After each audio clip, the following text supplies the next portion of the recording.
Please be advised that this video is for the sole purpose of entertainment. Any views are purely my own, are subjective and may not necessarily be true. I do, however, do extensive research for all of my videos. All photos have been found on the public domain. I am using them under the fair use and fair dealing guidelines. I urge everybody to do their own research. Well, hello, it's Murky Meg here.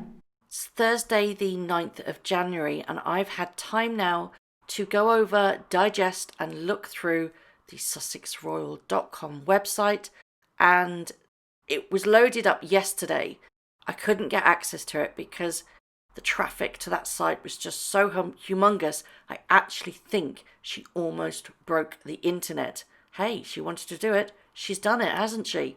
Today's video, I'm going to be talking about the financial side of things. I'm going to be breaking it down into videos because I think there's just so much more information out there that it's just too much to contain into one video. So this video is my first one on the subject, and I'm going to be talking about the financial situation. Media has dominated all aspects of this everywhere. Everybody's talking about it, everybody's raising questions, and nobody knows the answers. One thing is very, very clear, is that this has completely blindsided the royal family. And in fact, Her Majesty didn't know anything about this. Apparently Dan Wootton, who works for The Sun, he's the editor for The Sun newspaper, notified Meghan and Harry that he was going to be dropping this story, that they were moving to Canada and going their separate ways. He notified them on the 28th of December. So they've had well over 10 days to tell the family of their intentions to split from the royals. They're technically not splitting, but that's just semantics really. What they really want to do, and I will break it down in more detail, is still get the majority of the funding from the Duchy of Cornwall, 95% of it. They're only dropping 5% of the sovereign grant, but they still want 95% from Charles. They also want to be independent, to raise funds on their own without control. It's called financial independence, and they want to have future financial autonomy to work externally. This all boils down to money, and Dan Wootton tweeted yesterday, "A source has told me that the couple will now also work on commercial products," explaining, "Make no mistake, Harry and Meghan intend to make a lot of money and start taking commercial deals as soon as possible." There you have it, folks. Before we've even gone through the financials, it's crystal clear what their aim is: money. So I've gone through the financial side of the mission statement of their website. Quite frankly, it's a load of word salad, and how this could even get past the Queen, we know it hasn't. This has not been put forward to the Queen as of yet. And the things that they are asking for are just ludicrous in my personal opinion. What they want is that they've gone into details of how they are regulated now as working royals. So they've basically said that they get 5% from the sovereign grant, which is the taxpayer, and then the rest of their funding comes from 95% is from the Duchy of Cornwall, which is Prince Charles's domain and his estate. They've done a clever thing, because what they've done is they've heavily outlined what is happening within the royal family now financially, and said what they can and can't do. They've said that they value the ability to earn a professional income, which in the current structure they are prohibited to do. Their Royal Highnesses feel the new approach will enable them to continue to carry out their duties for Her Majesty the Queen while having the future financial autonomy to work externally. They have also said that their Royal Highnesses prefer to release this financial tie, which basically means they don't want to be controlled by the royal family, and all they're going to do is release 5% of their income.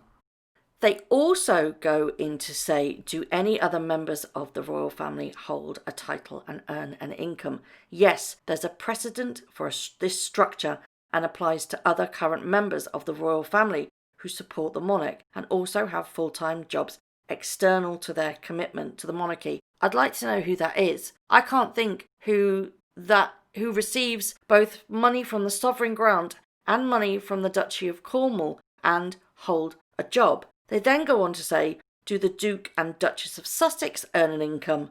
No. Under the current structure, remember, current structure, and financing arrangements, they are prohibited from earning any income in any form. Do the Duke and Duchess of Sussex benefit financially from their charitable and cause-driven work? No, see above. So basically what they're saying there is that there is somebody within the royal family who they are claiming works, earns a living, gets money for that job, yet still receives financial support from the monarchy. I'd like to know who that is. I suspect that they're actually talking about Charles because he has the Duchy of Cornwall and that provides a massive income for him. But he also provides the funding for the working royals from the Duchy of Cornwall. So what they're effectively doing is they're saying, he does it, we want to do it too. But what you're forgetting is that he is the Prince of Wales. He is the future monarch, and you are nothing in comparison to him. It may not be Charles, but that's my guess. They make a big fuss of how the British taxpayer only pays £1 per person with regards to the sovereign grant, and they also outline everything about public funding. It's just word salad. It's trying to make a point that they only receive 5% from the public taxpayer. And I think this is really having a massive bite back where people actually say, well, you get public funding, you need to be this, that, or the other. They're saying, well, it's only 5%. They also go into detail with regards to why they left Kensington Palace and went to Frogmore Cottage, basically saying that they needed to accommodate their growing family. They make a point of saying that Frogmore Cottage was already planned for refurbishment and that they paid for the fixtures and fittings themselves. This to me screams the fact that they are now shouting back at the media and having their say. They've kept silent and this is their way of trying to bite back and stick their tongues out saying, no, you got it wrong. Well, in fact, they didn't get it wrong. We knew all of that in the first place.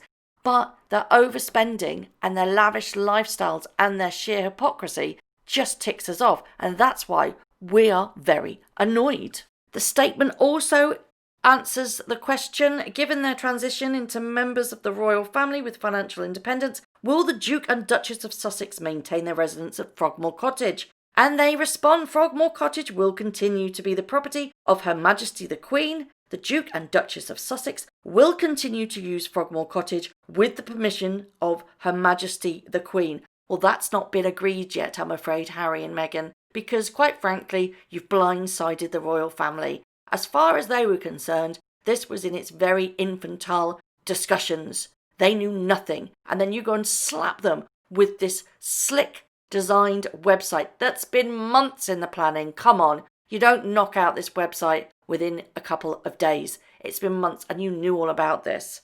Also, it says, does their future financial autonomy extend to covering the travel costs? All arrangements undertaken by the Duke and Duchess in their private time have always been and will continue to be paid for privately and not by the taxpayer.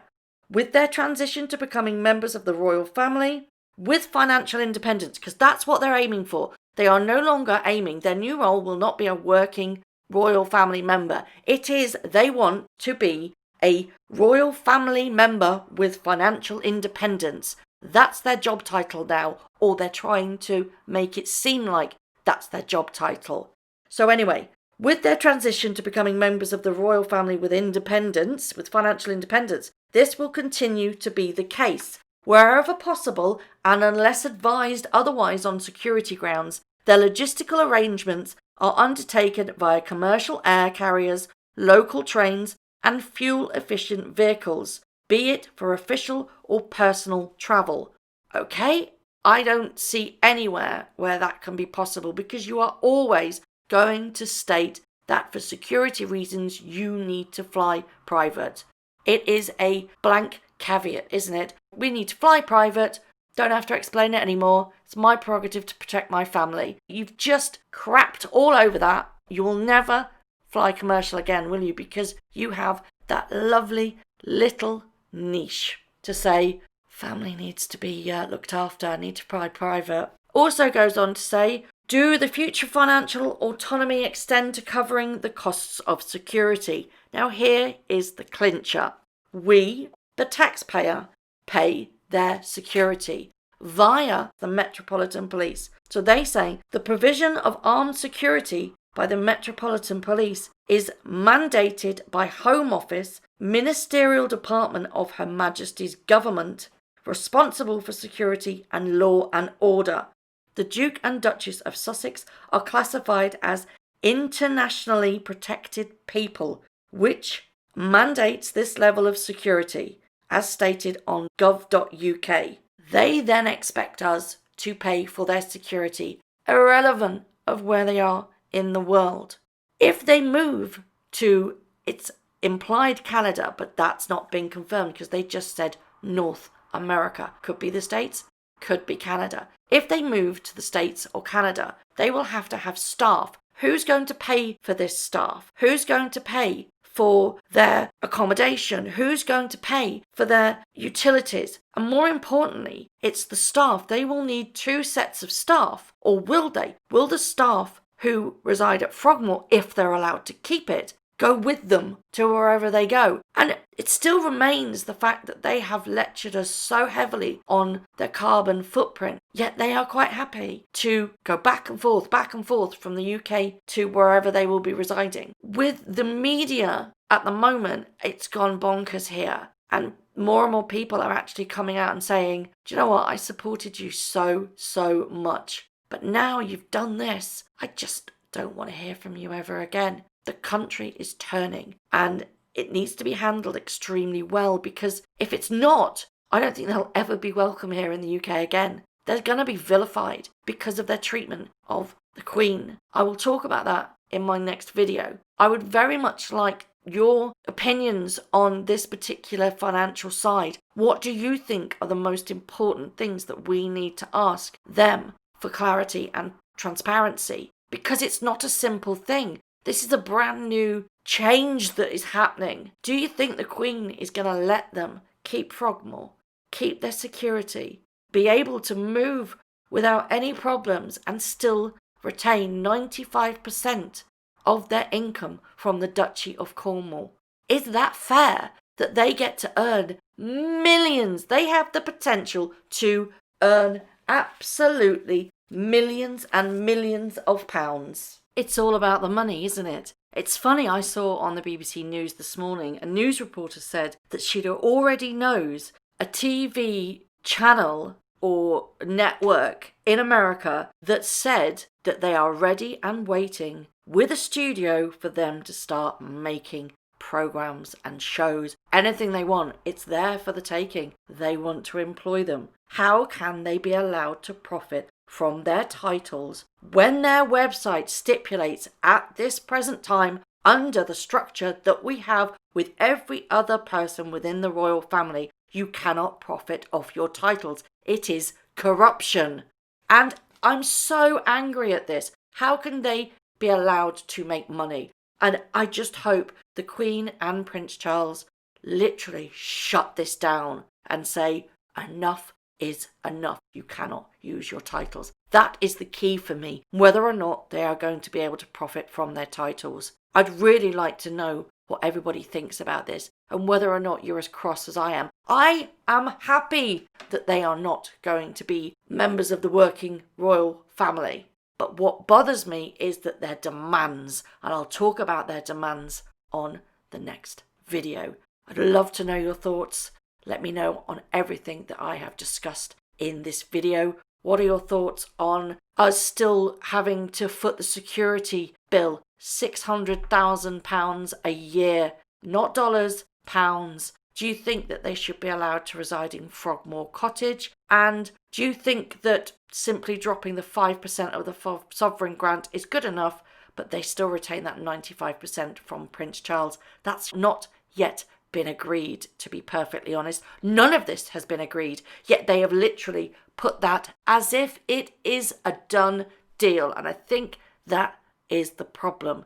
This has caused so much confusion because they've not had the go-ahead from Buckingham Palace. They've put this out there and just let a bomb go off. As always, let me know what you think. Thank you very much for watching. If you've enjoyed this video, please hit the like button, subscribe if you haven't already, and hit that notification bell. Thank you to everyone that has donated to my channel. I'm overwhelmed with your generosity and kindness. Once again, thank you for watching, and I'll see you very soon.